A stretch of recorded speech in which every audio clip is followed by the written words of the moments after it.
Gamma पहलवान का जन्म 22 मई 1878 को अमृतसर में हुआ था।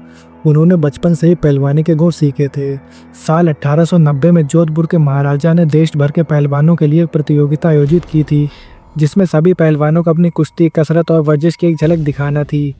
देश भर से करीब 400 पहलवान आए थे और सभी पहलवान गामा से उम्र और लंबाई में काफ़ी बड़े थे। लेकिन गामा इस मुकाबले के अंतिम 15 पहलवानों में टिके रहे। इस बात ने राजा साहब को बहुत प्रभावित किया और उन्होंने गामा को विजेता चुन लिया। इसके बाद गामा की चर्चे पूरे देश में होने लगे और इसके बाद गामा ने पीछे मुड़कर कभी नहीं देखा। 19 साल की उम्र तक गामा ने कई नामचीन पहलवानों को पटखनी दे दी थी। फिर इसके बाद इनका मुकाबला हुआ रुस्तम हिंद रहीम बख्श सुल्तानी वाला से। रहीम बख्श गामा से 2 फीट लंबे थे।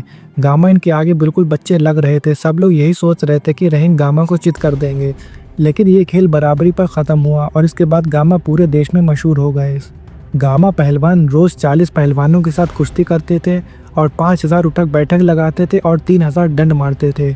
उनकी रोज़ की खुराक थी 15 लीटर दूध और ढेर सारे बादाम।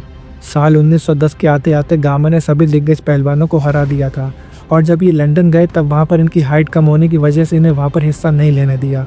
तभी गामा ने चैलेंज दिया कि कोई भी वज़न के 3 पहलवान ले आओ, उन्हें 30 मिनट में बाहर फेंक दूंगा, लेकिन कोई भी सामने नहीं आया। इसके बाद गामा ने कहा कि सामने आओ, अगर मैं हारा तो जो भी प्राइस मनी है वो मैं पे करके चला जाऊंगा। तभी एक के बाद एक पहलवान गामा के सामने आते गए। 1 मिनट 40 सेकंड में गामा ने एक पहलवान को बाहर फेंका और 9 मिनट 10 सेकंड में दूसरे को बाहर फेंका और 2 दिन में करीब 12 अंतर्राष्ट्रीय पहलवानों को गामा ने चित कर दिया। इस तरह से गामा वर्ल्ड हैवीवेट चैंपियन बनने वाले भारत के पहले पहलवान बन गए। साल 1911 में एक बार फिर से गामा पहलवान का रहीम बख्श सुल्तानी वाला से मुकाबला हुआ और इस मुकाबले में गामा पहलवान की जीत हुई। इसके बाद उन्हें कोई प्रतिद्वंदी नहीं मिला जिसे वो हरा सकें। गामा पहलवान अपने 50 साल के कैरियर में एक भी कुश्ती नहीं हारे और 23 मई सन 1960 को इनका निधन हो गया। ब्रूस ली जैसे मार्शल आर्टिस्ट भी गामा पहलवान के डेली रूटीन से प्रभावित थे। दोस्तों, अगर वीडियो अच्छा लगा हो तो लाइक एंड सब्सक्राइब ज़रूर करें।